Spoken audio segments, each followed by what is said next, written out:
Yeah, crown me king, tell them he done Shalom, crown me and king. welcome to another edition here on the Genesis 49ers page, where we say no to vague interpretations and we give thorough breakdowns.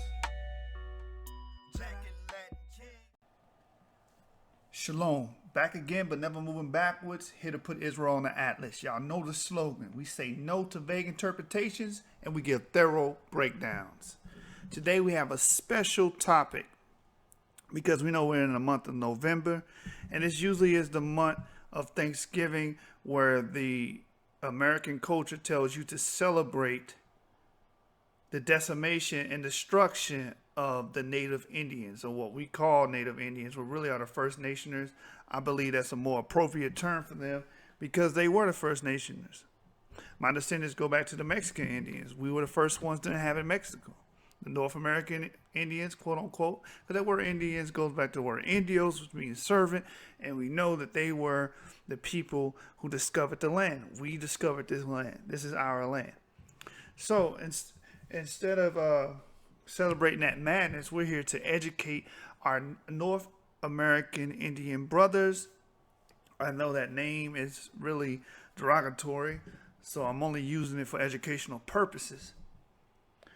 Today's topic is going to be based around James Adair, History of the American Indians. Now, about a year ago, I read this book, and I wanted to do a review on it.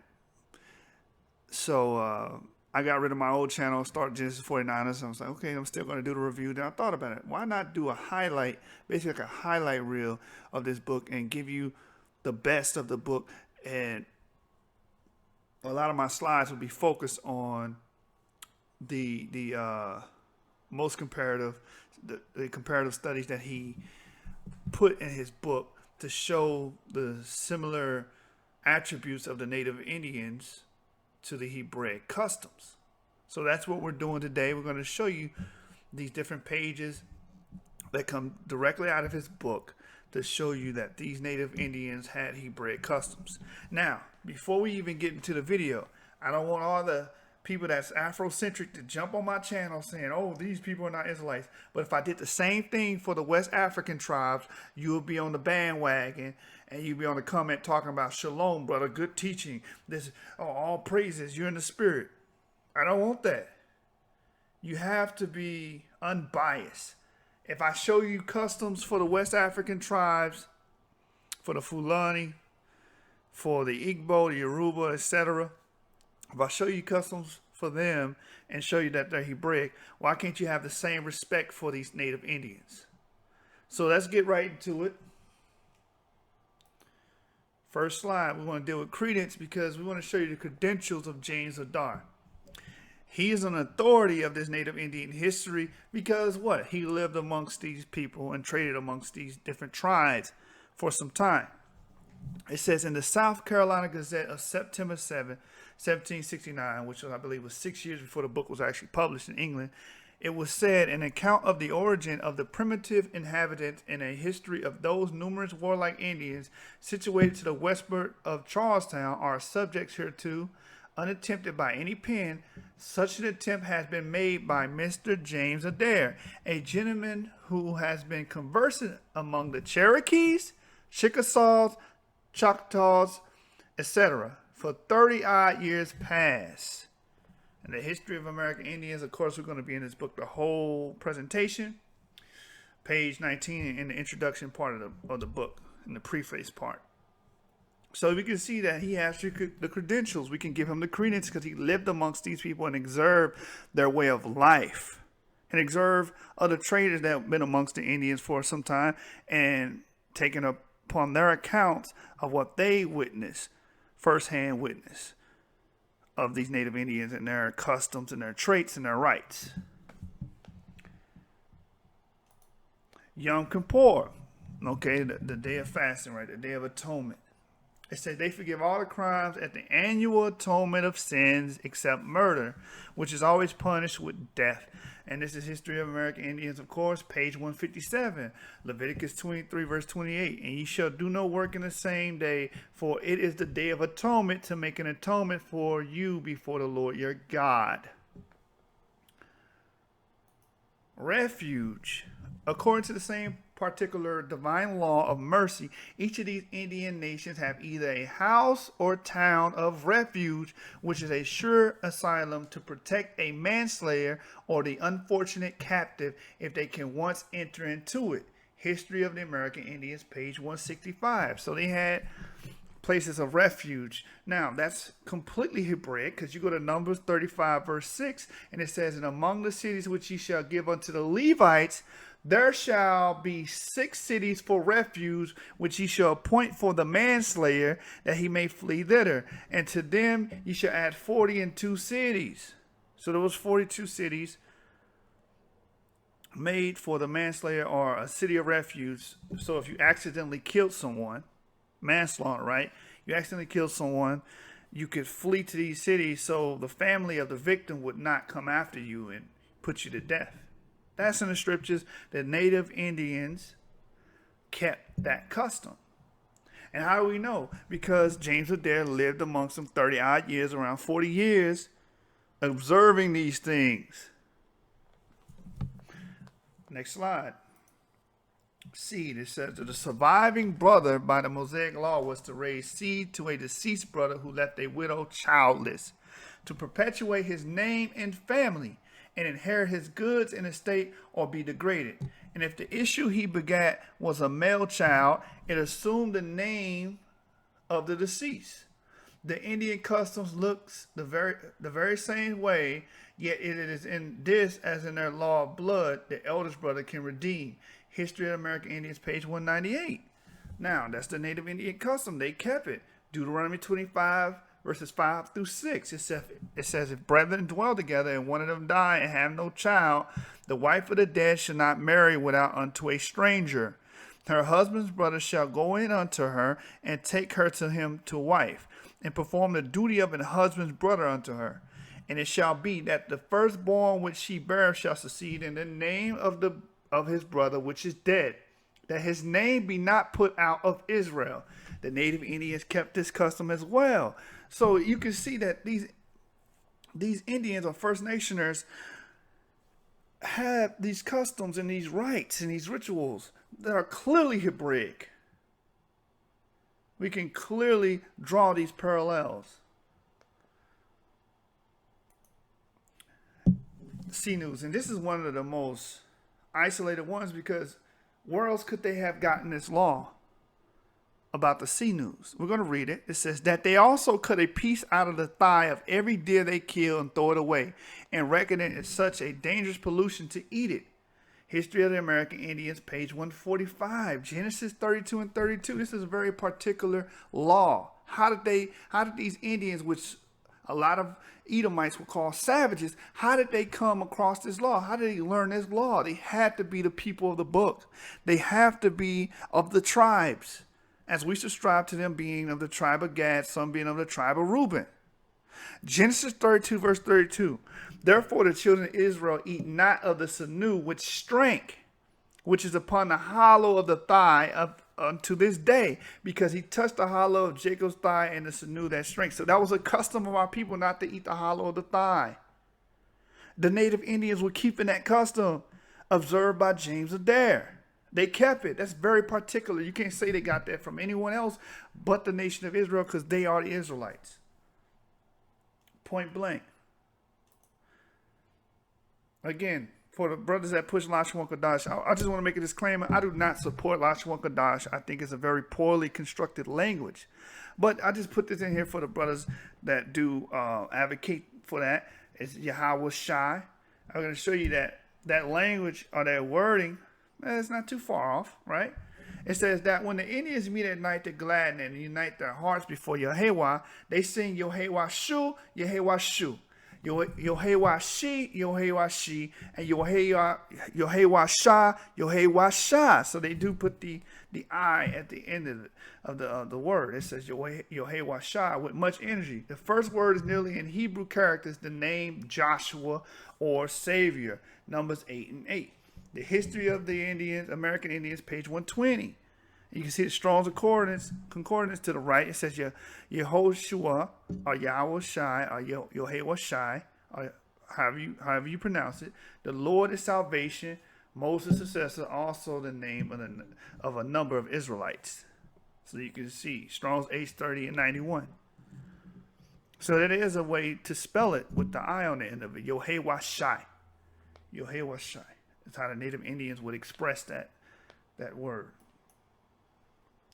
Blood. It says the Indians have among them the resemblance of the Jewish sin offering and trespass offering, for they commonly pull their new killed venison before they dress it several times through the smoke and flame of the fire, both by the way of sacrifice and to consume the blood or animal spirits of the beast, which with them would be a most horrid abomination to eat.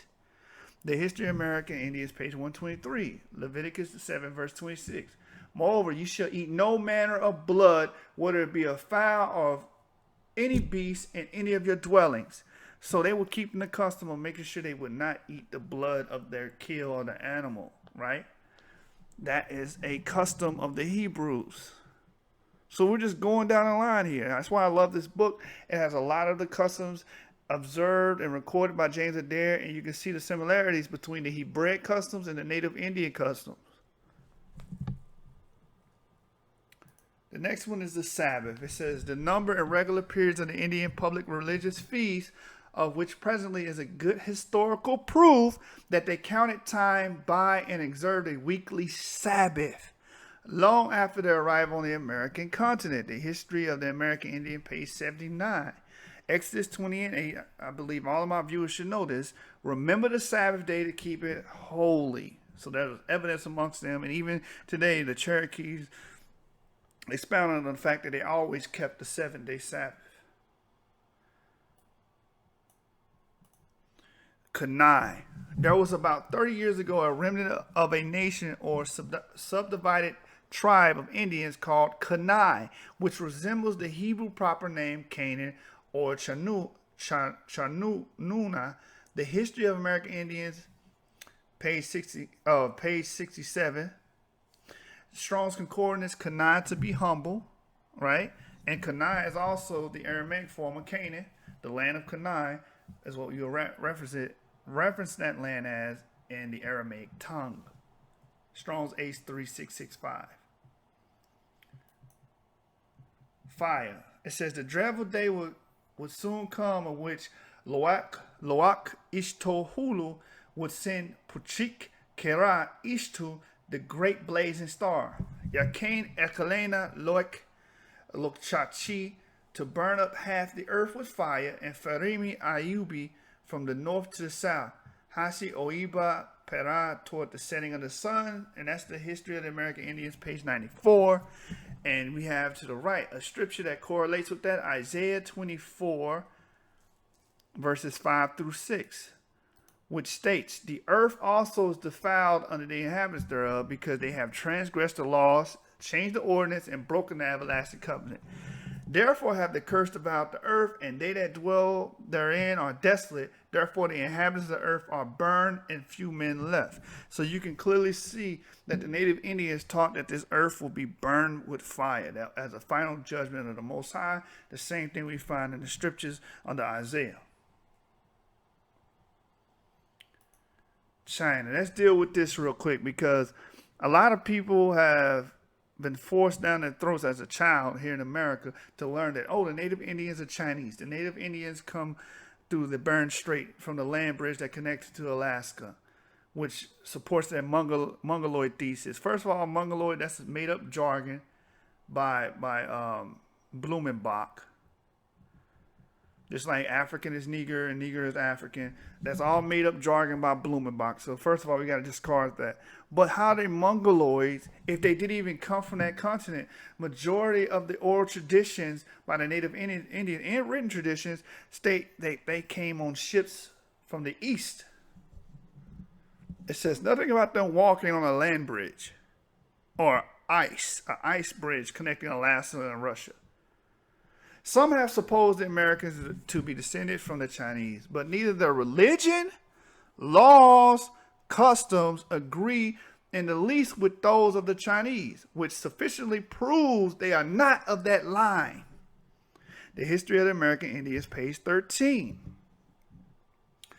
And to the right, I have another source to back up what James Adair was conveying to his audience. The Shawnee Traditions of Indian Origins, from Indian Tribes of the United States by Henry R. Schoolcraft, 1847. Page 255, it says the Shawnees lived in western Ohio and mingled with the Miamis and the Delawares of Indiana. They had a tradition of having crossed a great sea and annually for many years offered sacrifices for their safe deliverance. The following story is characteristic of the class of stories of creation common to these Western Indians.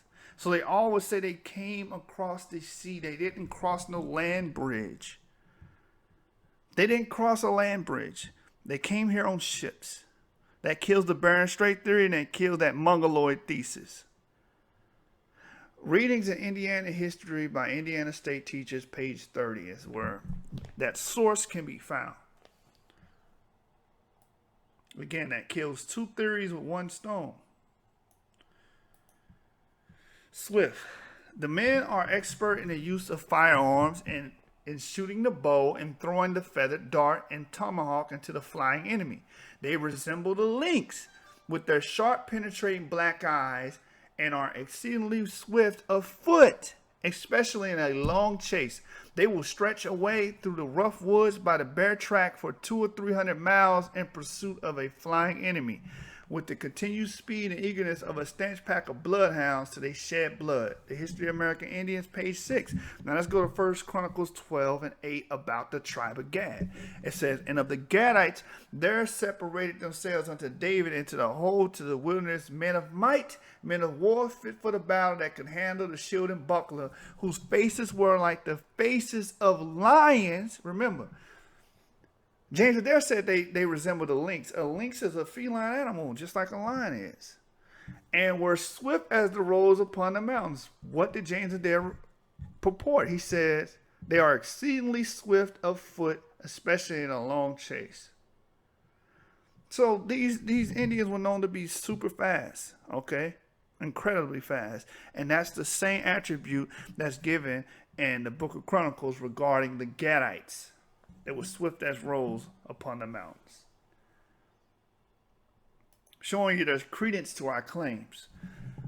First of all, and another disclaimer, we're not discounting the fact that the Igbos, the sons of Eri, that live in Igbo land or Nigeria are not Gad. They are Gad. Matter of fact, many of them were sold over here with their brothers, the North American Indians, during the slave trade. Okay? They're Gad, the Native Indians are Gad. I mean, the North American Native Indians are Gad. I mean, there's no dispute there. But some of you guys cannot allow that to coexist. Your mind doesn't work that way. Oh, one has to be false, one has to be real. They're both real. They're both authentic.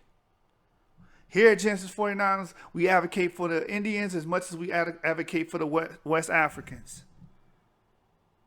And also the the Falasha Jews, guess what? They're Israelites. They come from the tribe of Dan. I bet you didn't guess that was going to come out of my mouth, but they are from the tribe of Dan. Eldad the Danite, sidebar, Eldad the Danite talks about these tribes inhabiting the east part of Africa. But anyway, let's get back into this lesson. Let's deal with these bones. It says, then they carefully placed the bones in a kind of small chest in a natural order, that they may with ease and certainty be sometime afterward reunited. The History of American Indians, page 192. Now let's get the custom from the Bible. Joshua 24, verse 32. And the bones of Joseph, which the children of Israel brought up out of Egypt, buried they in Shechem, in a parcel of ground which Jacob bought of the sons of Hamor, the father of Shechem, for 100 pieces of silver, and it became the inheritance of the children of Joseph. So you can see the same custom recorded in the Bible, that you know that these native Indians are following Israelite customs, even in their burial. Swine. Now, we're going to show you that the Native American Indians, the First Nationers, did not eat swine or the pork or pig. When swine were first brought among them, they deemed it such a horrid abomination in any of their people to eat that filthy and impure food. The History of American Indians, page 140. Now, here's the scripture, Leviticus 11, verse 7. And the swine, though he divide the hoof and be cloven-footed, yet he cheweth not the cud, he is unclean to you. Now, I want to do a sidebar on this as well. All you fake pseudo-Christians out there that's following Constantine's version of Christianity, you claim that you love your neighbor and you love yourself. You do not love yourself if you out there eating pork and you're teaching somebody else or purporting that it doesn't matter what they put in their body. When we know these are all types of 70 diseases are attached to this type of meat. But you're going to tell, oh, it's okay. Go ahead and get high blood pressure. Go ahead and get worms. It don't matter. Parasites. We don't care. That's not loving your neighbor as you love yourself. And you don't love yourself. Just a quick sidebar for any of you pseudo-Christians that might be watching. Hopefully you learn something and you wake up. Again, they reckon all those animals to be unclean that are either carnivorous or live on nasty food as hogs, wolves, panthers, foxes, cats, mice, and rats. History of American Indians, page 139, Leviticus 11, 46 and 47. This is the law of the beasts and of the fowl and of every living creature that moveth in the waters and of every creature that creepeth upon the earth, to make a difference between the unclean and the clean, and between the beast that they may be eaten and the beast that may not be eaten. The Native Indians kept this structure as well. It was observed and written down by James Adair. More on the dietary. None of them will eat any animal whatsoever if they either know or suspect that it died of itself. The History of American Indians, page 137. Deuteronomy 14:21. Here it is in the law, in the Torah, in the Bible. It says, ye shall not eat of anything that dieth of itself. Thou shalt give it unto the stranger that is in thy gates, that he may eat it. Or thou mayest sell it unto an alien. For thou art an holy people unto the Lord thy God. Thou shalt not seethe the kid in his mother's milk. And that's talking about a goat, a baby goat. You're not supposed to cook it and eat it when it's a child, when it's still on his mother's milk. But the main point was the animal dying of itself. It was a customary trait of us to not eat that. We'll give it to a stranger or alien. The law of separation, here it is. It says, when the time of a woman's separation is ended, they always purify themselves in deep running water, return home, dress, and anoint themselves. They ascribe these monthly periods to the female structure, not to the anger of Ishtoholo Abba, which they use Abba, which is just like Abba, father, in their language, which he does a lot. I didn't put in these slides. He does a lot of linguistic comparative analysis in his book as well. The History of the American Indians, page 130, Leviticus 15 and 19 is where it's written in Torah or the law or the Bible. And if a woman have an issue and her issue in her flesh be blood, she shall be put apart 7 days, and whosoever toucheth her shall be unclean unto even. So they practiced separation of the woman while she was on her flower. That can be found amongst the Native Indians. We're finding a lot of Hebraic traits amongst them. This cannot be a coincidence, especially that Genesis 32:32, the sinews, the law of the sinews.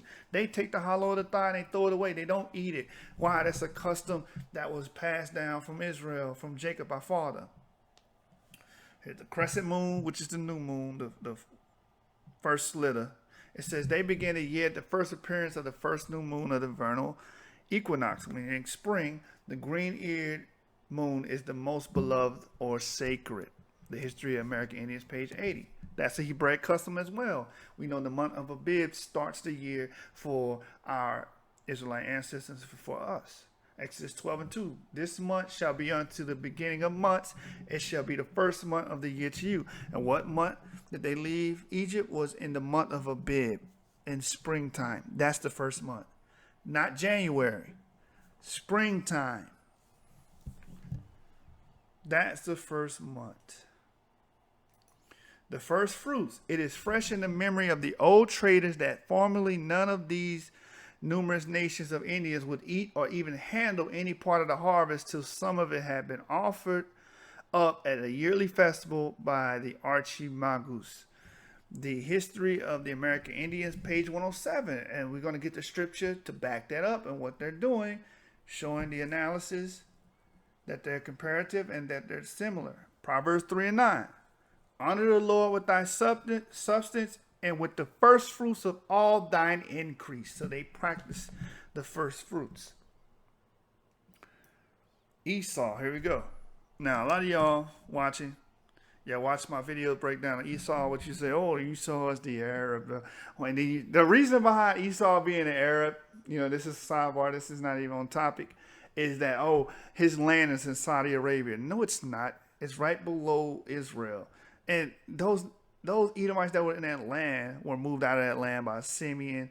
And so many different proponents and events of history show you that they were moving out of that land, and the Nabateans came in and took them out of that land in the 3rd century BC. I can do a video as long as an hour to 2 hours explaining all that they were migrating out of that land in Macedon, Greece.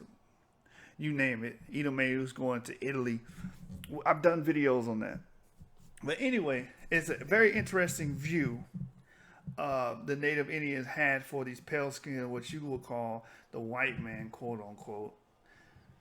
This is the view they had for them. It says, but the Indians are so prepossessed with a notion of the white people being all impure and of curse, as Josephus tells us that the Jews reckon that of the Greeks. Why? Because at that time, the Greeks, like Antiochus and Ptolemaios, they were Edomites.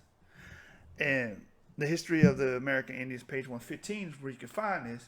Let's go to Malachi 1 and 4 and see what it says about Edom. It says, whereas Edom saith, we are impoverished, but we will return and build the desolate places. Thus saith the Lord of hosts. They shall build, but I will throw down, and they shall call them the border of wickedness, and the people against whom the Lord have an indignation forever. That sounds like an impure and cursed people. A border of wickedness, and the Lord has indignation against them forever.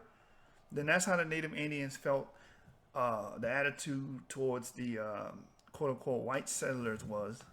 Which, could you blame them? They're coming in your land, pillaging, telling you what to do. This is your own land, and killing your women, your children, enslaving you. The diurnal or the daily practices. It says the Indians have a similar religious service. The Indian women always throw a small piece of the fattest of the meat into the fire when they are eating, and frequently before they begin to eat. The Indian men observe the daily sacrifice both at home and in the woods with new killed venison. And that's History of American Indians, page 121. Again, this whole presentation is centered around this book by James Adair. Why? Because he lived amongst these Native Indians for around roughly 40 years. So if anybody would know and be the authority of this Native Indian history, it would be him, because he sat there and observed their language, their customs, and their rites. Numbers 29 verse 6. Beside the burnt offering of the month and his meat offering and a daily burnt offering. These Native Indians were keeping a daily offering. It is meat offering and drink offering according unto their manner for a sweet savior, a sacrifice made by fire unto the Lord. And that's what these Native Indians were doing, a daily sacrifice. You can find it amongst their customs. Here we go. We have the Ark of the Covenant. It says, it is also highly worthy of notice that they never place the ark on the ground, nor sit on the bare earth while they are carrying it against the enemy. The History of American Indians, page 169, 2 Samuel 6, verses 6 through 7. It says, when they came to Nachon's threshing floor, Usai put forth his hand to the ark of the God and took hold of it, for the oxen shook it.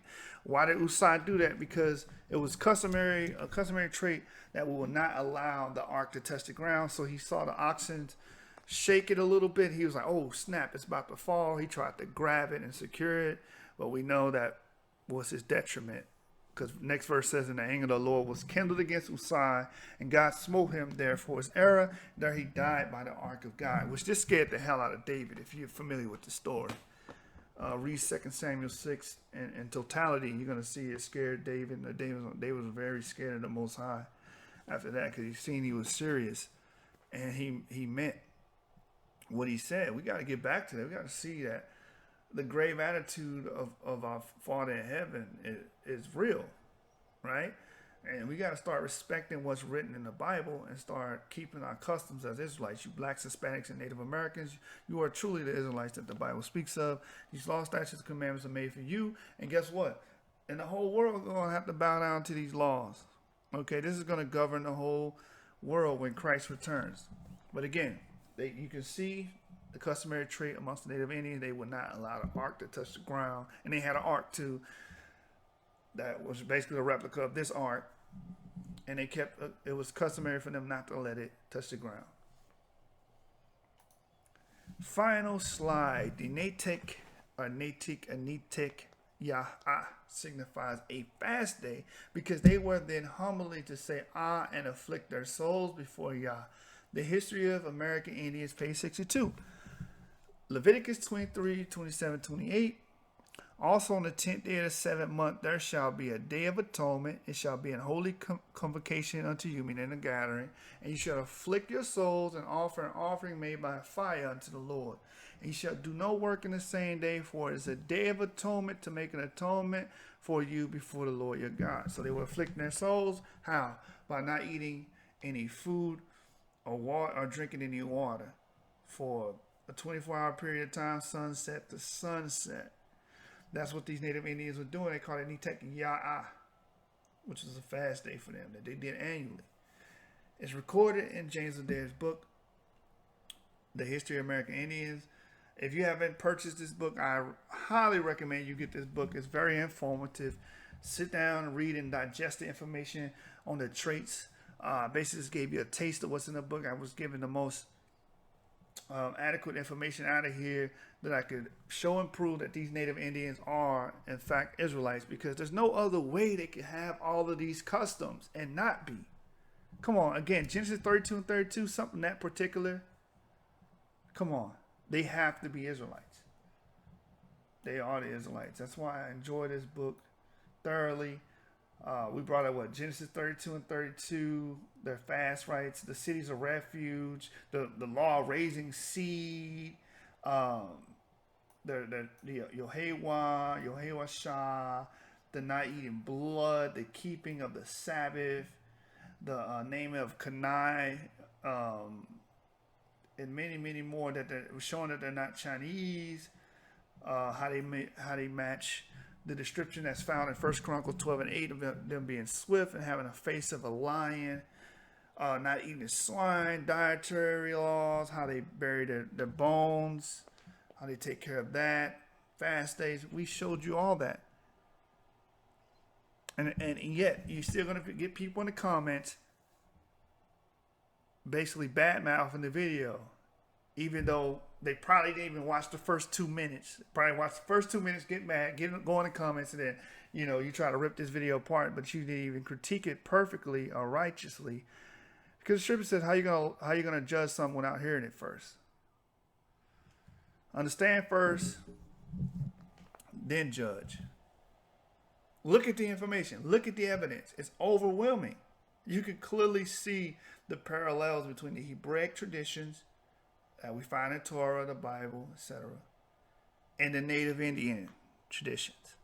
With that, I'm going to conclude the lesson. I pray that this was a very inspiring class for any Native Indians that may be watching, that you're able to see that your nationality is in the Bible and that you are an Israelite, or any other viewer that may be watching.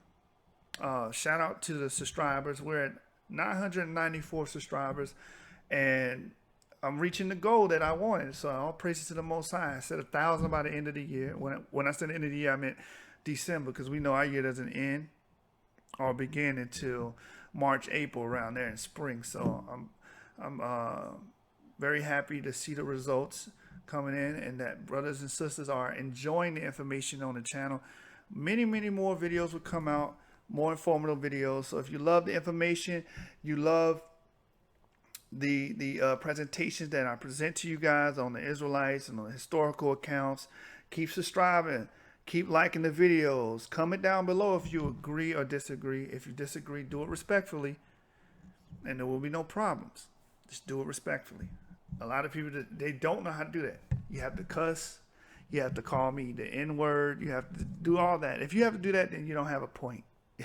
There's nothing valid. But I appreciate all the love that brothers and sisters have been showing my channel. Shout out to Maccabees TV. I got to do another video for them because they show me love all the time. So do another video for them exclusively so we can get it uploaded over there. Again, thank you, and thank you for the subscriber base. Almost 1,000.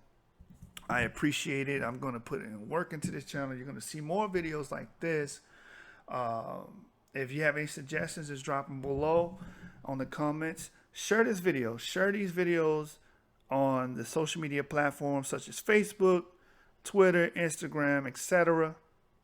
Drop a like down. If you have any topics that you want me to cover, comment down below.